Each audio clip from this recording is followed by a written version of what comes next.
on Y News. Meralco announces power rate decrease for the month of June.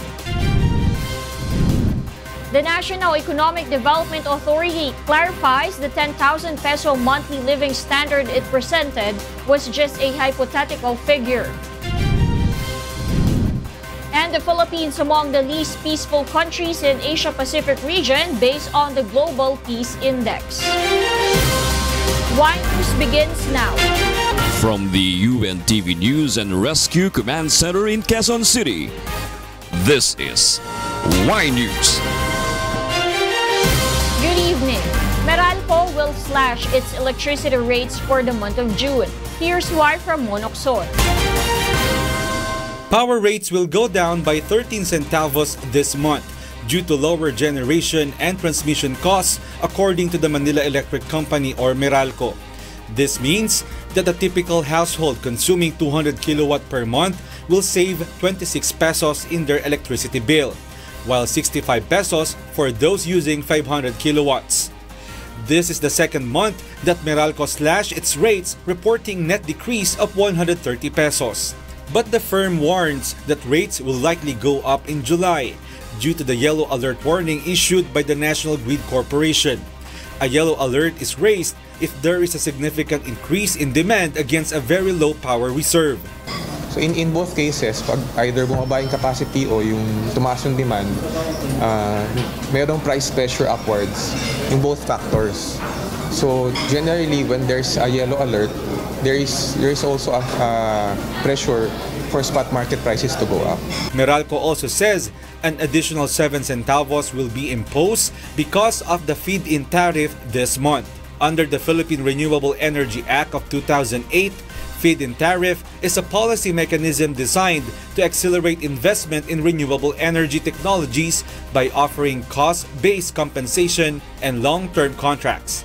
Participating entities are assured fixed payments from each type of renewable energy source for 20 years. However, the Group Laban Consumer has filed a motion before the Energy Regulatory Commission questioning the what they call as unreasonable additional FIT rate. Kapag mga rate increases, public interest ito hindi ito procedural requirement lang na dapat ipapublish mo pa uli.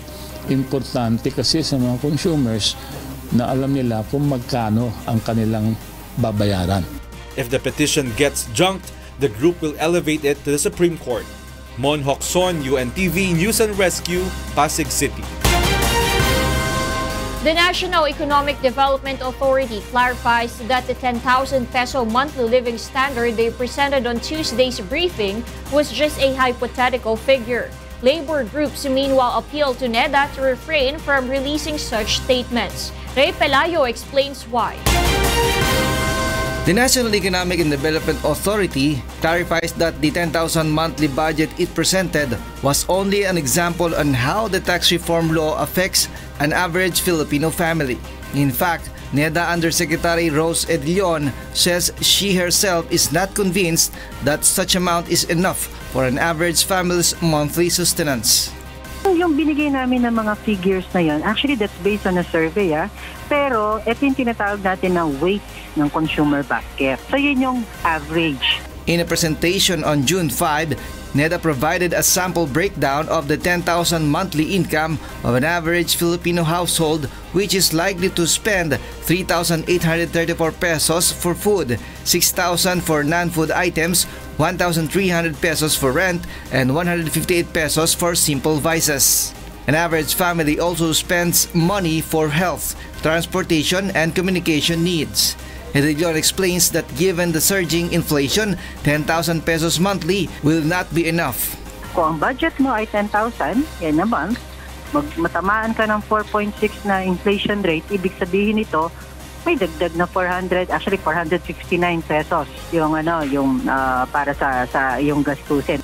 Even Foundation, the agency's staunch critic, meanwhile argues that a Filipino family should have a budget price of NEDA's average amount to be able to live conveniently. Mismong National Wages and Productivity Commission din naman ang naglabas in the early 1990s na sa ngayon ang kanyang halaga ay 1,173 per day for a family of 5. So that would be around 35,000 a month.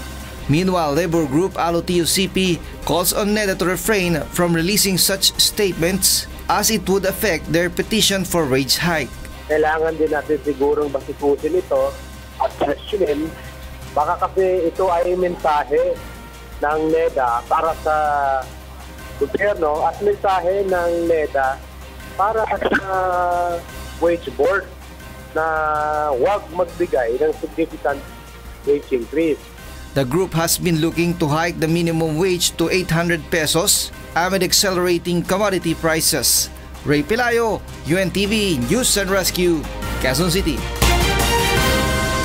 Malacanang explains the radical change recently mentioned by President Rodrigo Duterte. Meanwhile, the Philippines is one of the least peaceful countries in the Asia-Pacific region based on the Global Peace Index. Rosalie Cos explains why. Malacanang clarifies the statement recently made by President Rodrigo Duterte on making radical change. Presidential spokesperson Harry Roque says the president wants to intensify the government's campaign against criminalities and illegal drugs. Nawarning ko lang kayong mga kriminal, lahat na. Nasa gobyerno, sa labas, I will make radical changes in the days to come. For those offices na hindi talaga makontrol, I will place you under the office of the President. Ako na mismo ang kaharap mo araw-araw. Abangan ang mga reforma, yan po ay dahil nais pa niyang paintingin ang gera laban sa kriminalidad at pinagbabawal na droga. The chief executive also heard about the murder of a pregnant assistant prosecutor from Office of the Ombudsman.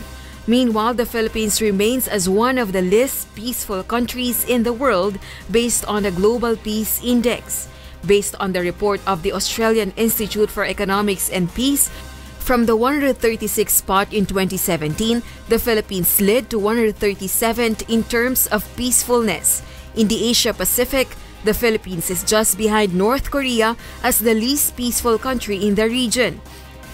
The report states the Philippines slid in the ranking due to the continuing anti-illegal drug operations by the police and the war in Marawi City last year. Rosalie Cos, UNTV News and Rescue, Malacanang. The Department of Justice is ready to defend before the Supreme Court its decision to deny the appeal of Cebu-based businessman Peter Lim to stop the new preliminary probe into the drug cases filed against him. This after Lim asked the High Tribunal to issue a temporary restraining order against the ongoing DOJ reinvestigation and to reinstate the first decision of prosecutors that cleared him of the drug charges. Lim claims in his 47-page petition for certiorari that the DOJ violated his constitutional right due to due process when it opened a fresh probe over public uproar on the dismissal of his case. Justice Secretary Menardo Guevara is confident the SC will affirm their decision. Millions of Filipinos are still without civil registration record. The Philippine Statistics Authority admits it is facing a huge challenge in completing the process. Aiko Miguel explains why. The Philippine Statistics Authority reports that around 7 million Filipinos are still without civil registration record. For this reason, PSA targets to complete the registration and validation of 106 million Filipinos and include them in the agency's official record, also in preparation for the possible implementation of the national ID system in the country. PSA Undersecretary Lisa Bersales says they consider it a huge challenge to complete the process of registering all Filipinos in and out of the country. Pero ang importante yung makapunta sila sa kanilang local civil registrar at humingi ng information. Pero kung talagang wala, lahat po ipaparegister. Yung wala ng birth certificate at saka may mga errors sa birth certificate, magkakaroon lang siguro ng more time para ma-issue yung kanilang ID card. She adds that most of those without registration are living in far-flung areas. This is why they are planning to establish additional 40 PSA service outlets across the country by 2020. Aside from this, the agency also plans to digitize its database to include the registry of Filipinos in remote barangays. Kasi meron tayong mga ibang issues na pag humingi na yung ating citizen ng kopya, wala pa pala sa database namin. Meron kaming solution doon na they can view their documents first before they request. PSA calls on all Filipinos to visit the nearest office of the civil registry in their areas to register or verify their information to update their records. The public may also send their civil registration concerns through the agency's website www.psa.gov.ph. Aiko Miguel, UNTV News and Rescue, Pasay City. The Land Transportation Franchising and Regulatory Board questions the fare hike petition of several transport groups following an inspection it made earlier. Here's why from Joan Nano. The Land Transportation Franchising and Regulatory Board, or LTFRB, discovers during today's surprise inspection that some public utility drivers are undercharging their passengers. At the UV Express terminal at a mall in Quezon City, the agency found that a group of UV Express drivers with routes from Fairview to North Avenue are charging their passengers with only 25 pesos instead of the approved fare of 35. One of the two groups of UV Express vans competing in the said terminals explains they are on a promotional fare to entice more passengers. 25 kasi nag-ano kami ng promotional fare. Ayaw nila, hindi pala pwede. Babalik namin. Matagal na lang ginagawa yan.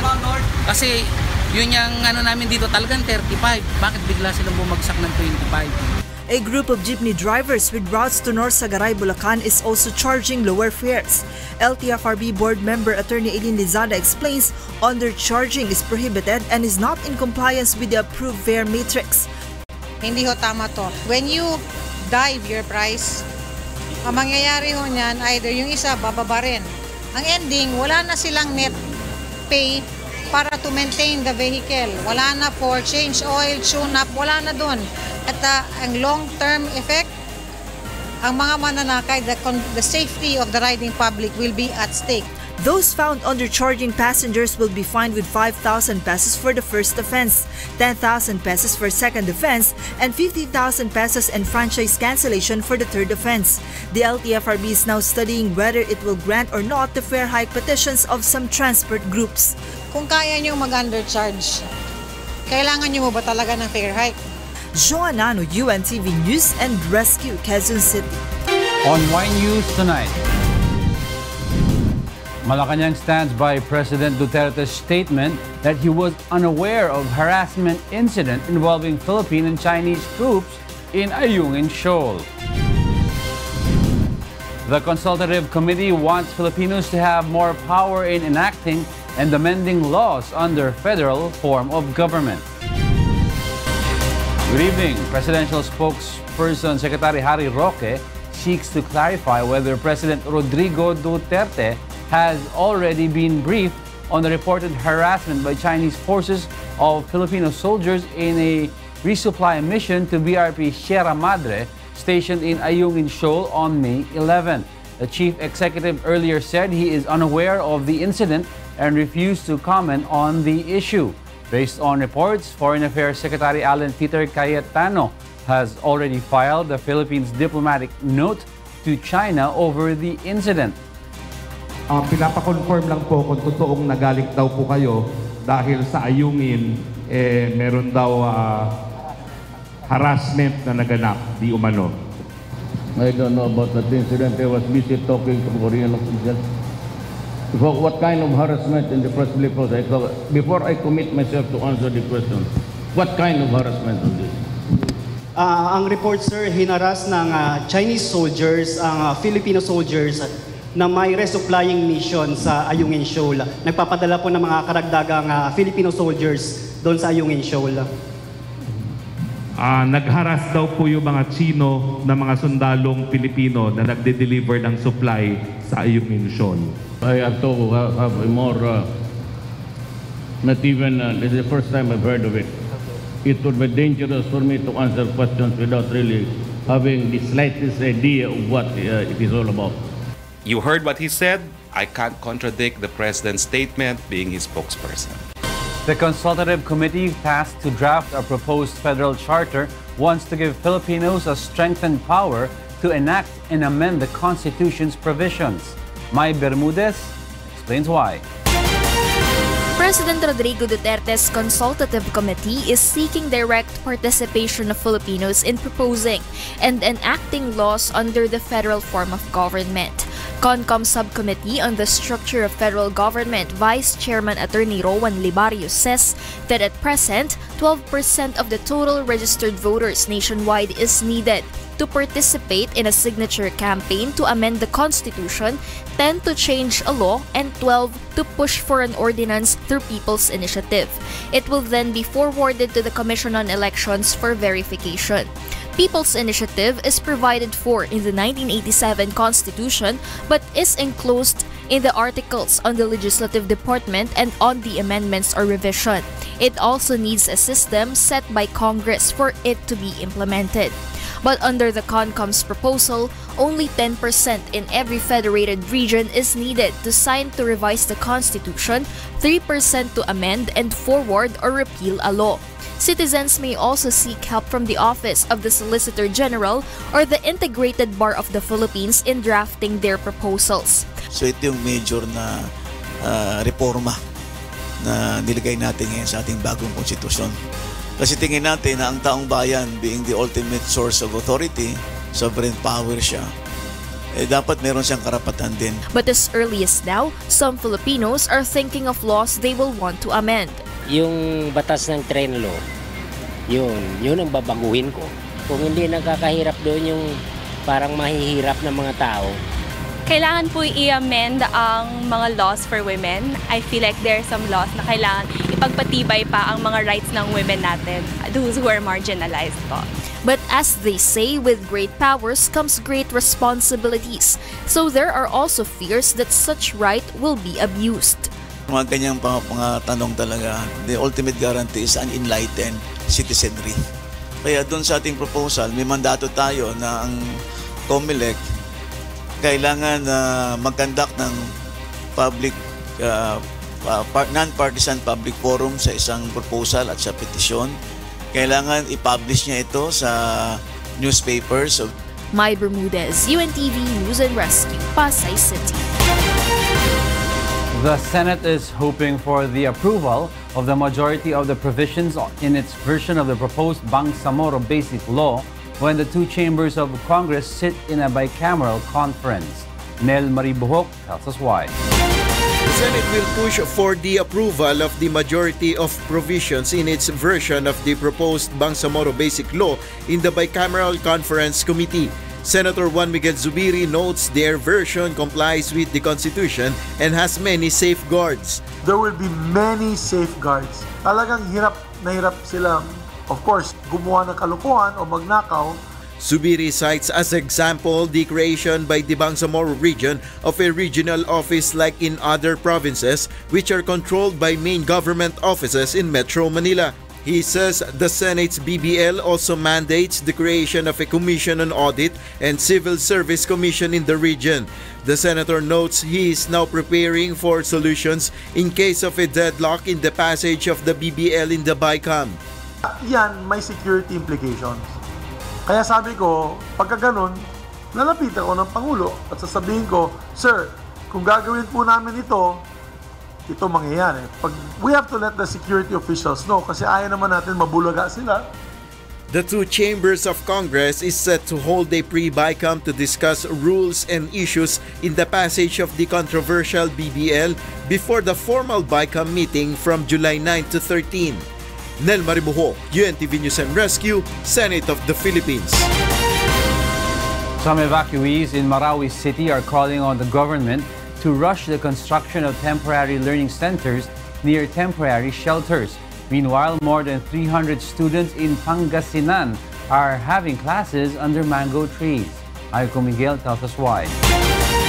Students living at evacuation centers in Marawi City are having difficulty taking classes. Students of Bito Buadi Evacuation Center are walking 30 minutes to 1 hour each day to go to school. This is why they are calling on the Department of Education to speed up the construction of temporary learning centers in their area. Para malapit sa tent namin at hindi na kami mahirapan maglakad pa dyan sa Sagyaran. The Department of Education says they already built 2 tents at evacuation centers in the conflict-torn area, but it can still be used since the DSWD has yet to give them figures on the number of students living at evacuation centers. In response, the DSWD says they have to receive a request from the DepEd regarding the matter. Mas mabuti pa, sir, bigyan sila ng request para ma-request natin ang camp manager to come up with the list. Meanwhile, students of Aluwag Integrated School and Makling Elementary School in Anda, Pangasinan are having their classes at a mini gym and under a mango tree. This is due to the lack of classrooms and chairs because of the ongoing renovation. Yung kinder at saka dalawang grade 1 at grade 2, nasa mini gym sila. Yung 4 and 5, dahil medyo matatanda na sila, kanyan dito sila sa may lilim naman, silong ng mangga. Nahihirapan din po. Bakit? Kasi mainit. Tapos? May nangangari rin po kami. Yung panahon ngayon, tag-ulan na. Pero mo yung nasa silong sila ng kahoy, mauulanan, di susceptible sila sa sakit. The DepEd targets to finish all construction within 3 months. Aiko Miguel, UNTV News and Rescue, Philippines. The Davao City Health Office says that the ongoing Dengvaxia scare is affecting its HPV vaccination program. Here's why from Maricel Montaño. Cervical cancer kills 12 Filipinos every day, according to the report of the Department of Health. But it can be prevented through early detection and administering human papillomavirus vaccine for females 9 years old and above. But many are scared of taking the vaccine due to the Dengvaxia controversy. Yung sa initial nga, wala pa tong issue na yon, daghan nagpa-immunize. Pero naabtan man mi atong issue sa Dengvaxia, daghan nag-pull out sa ilahang consent. The Davao City Health Office assures parents that HPV vaccines have no side effects. At present, around 13,190 HPV vaccine vials are still in use, and parents are urged to go to the nearest barangay health centers and have their children vaccinated for free. Now, please have your children, 9 to 13 years old female, na ipammunize ko kay, ma'am, mahal ka ini siya, mama. Kanya, it is protection against cervical cancers. Marisol Montaño, UNTV News and Rescue, Davao City. The PNP Anti-Cybercrime Group arrests 8 Israelis and 400 Filipinos in Pampanga. Robbie De Guzman tells us why. 8 Israeli nationals have been running a multi-million-dollar online investment scam in the Freeport zone in Clark, Pampanga. On Thursday, operatives of the PNP Anti-Cybercrime Group arrested the suspects and the 474 Filipinos who are working with them in a phone call center office. PNP ACG Chief Police Chief Superintendent Marnie Marco says the modus operandi of the accused is to encourage investors to invest an initial amount of $250 in their business. The syndicates target foreign nationals who are mostly in Australia. They will entice victims of the supposedly huge income and to give their bank account access to the syndicates. The suspects would then transfer the money from the victim's account. They will ask you to download TeamViewer, wherein that TeamViewer, you cannot control anymore your computer. So transfer of money will be done through online. The PNP ACG says the suspects can get up to $1 million from their victims.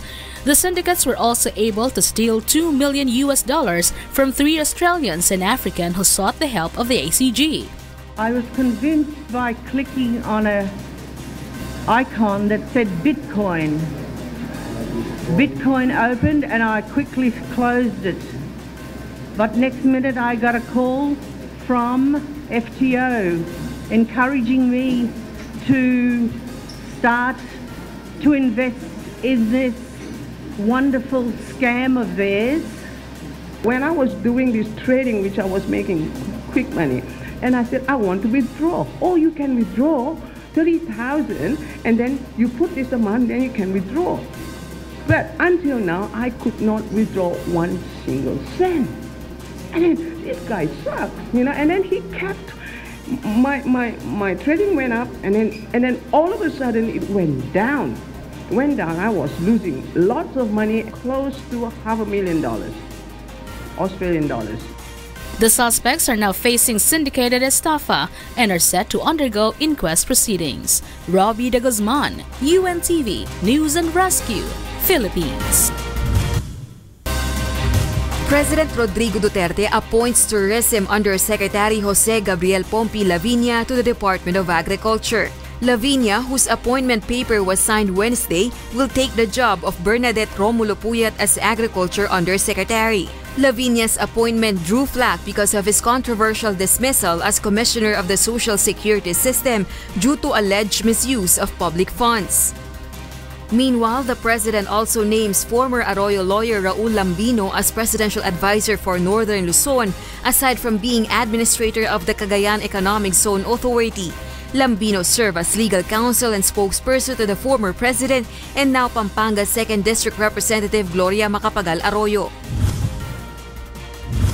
The Supreme Court affirms its decision on the legality of Senator Leila de Lima's arrest over the drug charges against her filed by the Department of Justice.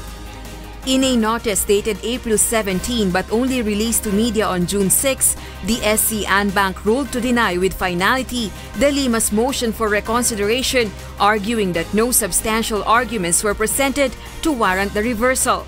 The High Court voted 9-6 in October 2017 to junk the petition questioning the Muntinlupa Regional Trial Court's jurisdiction in issuing a warrant of arrest against her, insisting that the Sandigan Bayan has jurisdiction over her as a senator. The SC ruling was reaffirmed in April when the magistrates, except then Chief Justice on leave Maria Lourdes Sereno, denied for the second time the senator's appeal. The Department of Foreign Affairs welcomes the assurance given by the Prime Minister of Slovakia that the suspect in the mauling death in Bratislava of Filipino Henry John Acorda will face justice. 36-year-old Acorda, a financial analyst, died on 31 May 2018 from injuries he sustained days after he was beaten up by Hiraj Hosu, 28, after he prevented Hosu from harassing a Filipina companion. Hosu is currently in custody and has been charged with manslaughter. The Philippine Embassy in Vienna says Prime Minister Pellegrini has denounced the killing of Acorda, calling it a bad signal for their society. Ambassador Maria Cleofe Natividad went to Bratislava on Wednesday to personally convey condolences to the family of Acorda, who has been hailed a hero. Our nurse, who became the first Filipino to win elective office in the United Kingdom, has again made history. Here's why from Dennis Damasco. Filipino nurse Danny Favor makes history after he was elected as the deputy mayor of East Grinstead, a town near London in the United Kingdom. Prior to this, he was the first Filipino to become a politician here after he was elected councillor of the same town in 2011 and was re-elected to second term in 2015. 60-year-old Favor, an ophthalmic nurse practitioner, has lived in East Grinstead for 18 years. He graduated in the Philippines with a degree in nursing and continued his ophthalmology nurse specialist studies at King's College in London. Favor is a recipient of the Presidential Banaag Award for outstanding Filipino individuals who have advanced the cause and promoted the interests of overseas Filipino communities. He is also actively involved in numerous initiatives that provide public service not only here in the UK but also in the Philippines. Public service is my passion already, and I love doing community works, voluntary works, and charitable works for them. So because of this, this will be another legacy or another period of my time to be able to serve them, not only my constituent but the Filipino community here and abroad and back in the Philippines. Danny is a good friend, not just to me but to most people. He is very helpful, very kind, very considerate. As a councillor, obviously I live in London, he lives in East Grinstead, so it's very, very good that a Filipino is integrated into the community in such a way that he's actually a councillor. As a deputy mayor, Favor will assist Town Mayor Rex Whitaker during council meetings and in raising funds for various community charities. Dennis Damasco, UNTV News and Rescue, East Grinstead, United Kingdom. Up next on Y News. Death toll due to Guatemala's volcanic explosion climbs to 99. Wishful 5 begin rigorous rehearsals in preparation for the return to the Big Dome. And the Golden State Warriors close in on the title as Kevin Durant's heroics beat the Cleveland Cavaliers. Stay tuned for William Theo, Angelo Castro III. Good evening.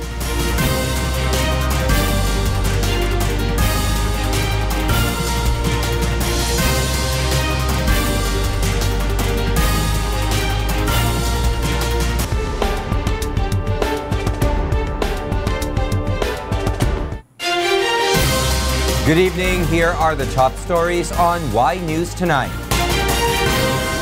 The Manila Electric Company, or Meralco, will slash its rates by 13 centavos this month due to lower generation and transmission charges.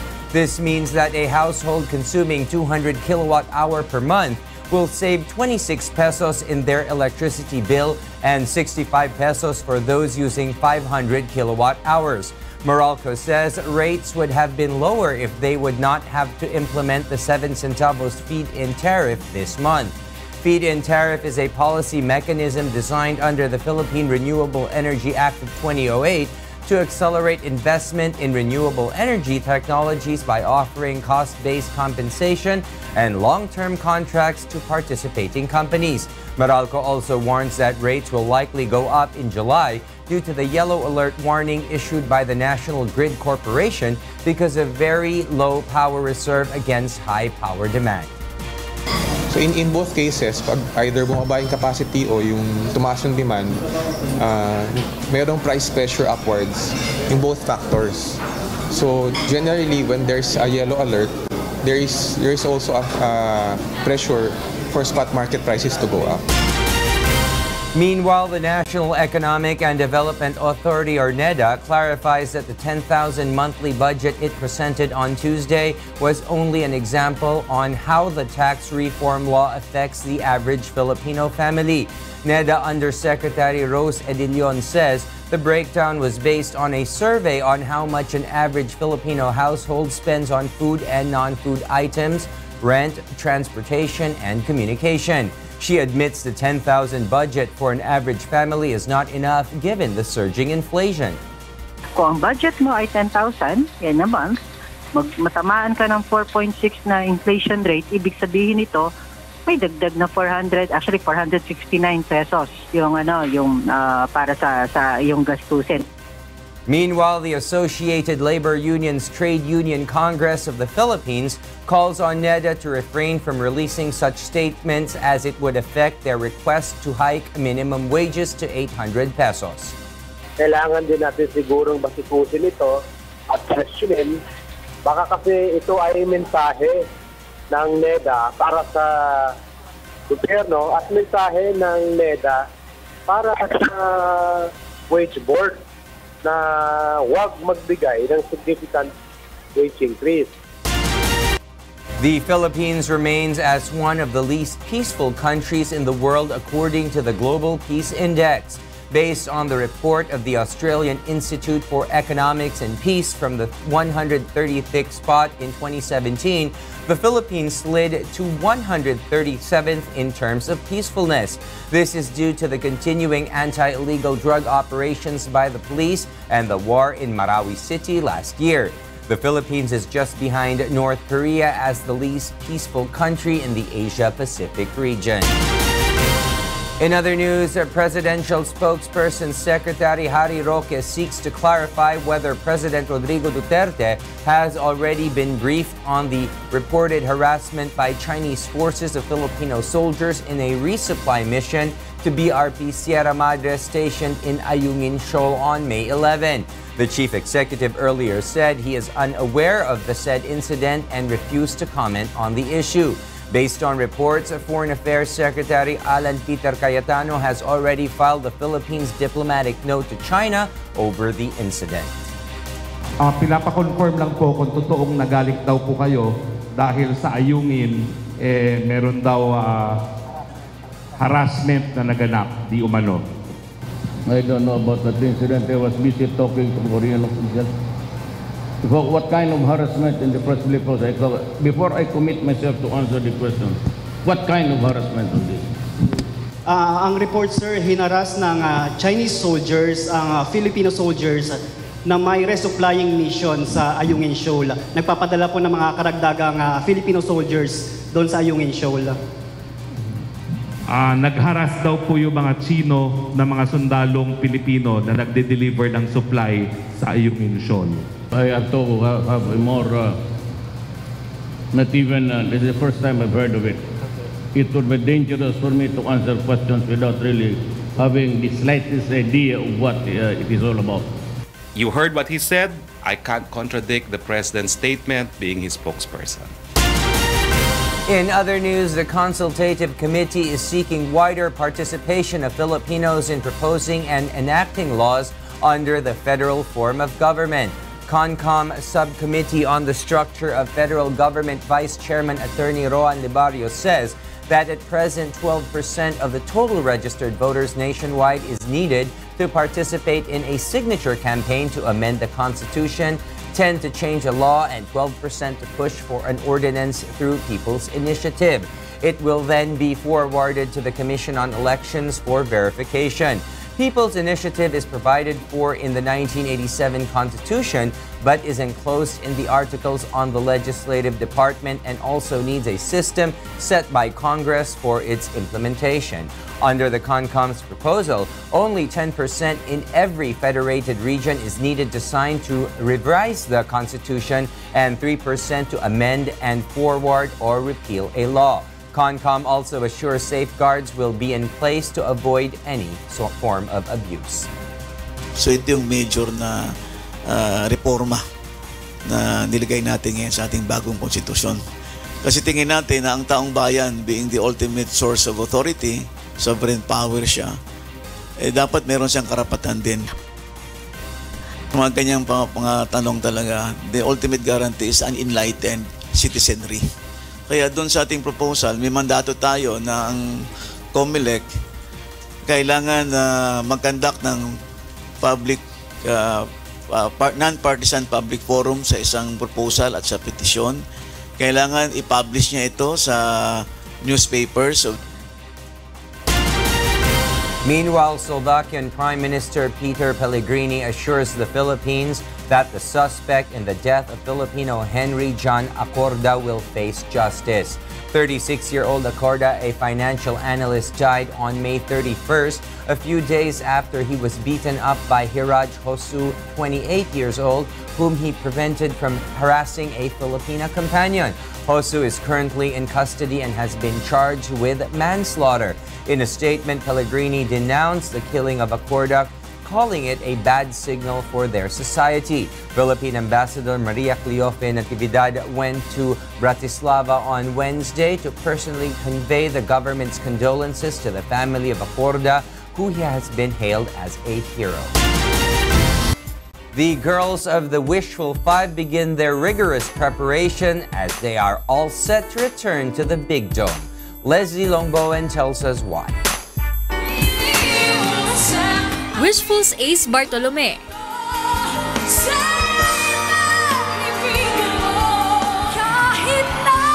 Carmela Ariola,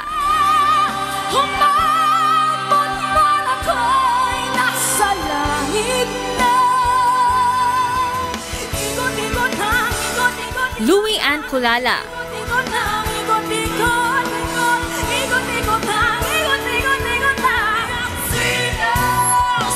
Kimberly Baluzo.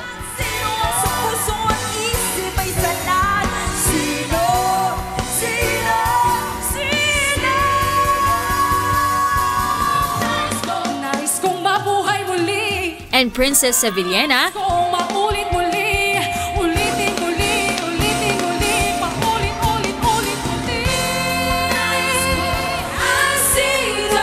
will be back in the Big Dome for their Wishful Journey concert.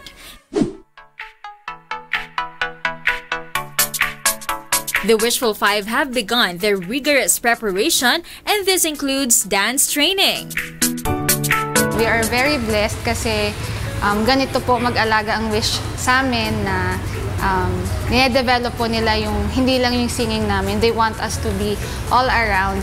Enjoy naman kasi natututo rin ako. Ngayon ko lang siya ginagawa at kailangan kong gawin talaga para mapasaya ko rin yung mga manonood po sa concert. Meanwhile, the Wishful Five assure fans of an excellent show. Expect the unexpected kasi sobrang pinaghandaan po talaga namin yung big day na yon. Kaming Wishful Five ay may mga bagong ipapakita na talagang aabangan ng lahat. Maabangan nila talaga kasi lalabas na yung kung ano yung resulta ng Wishcovery. Yung mga natutunan namin, na-apply namin. The Wishful Journey album launch concert will be held on June 19 at the Smart Araneta Coliseum. Leslie Lomboan, UNTV News and Rescue, Philippines. And those are the reasons behind the news, June 7, 2018. I am William Theo. Because we need to know, we will always ask why. Thank you for watching Y News.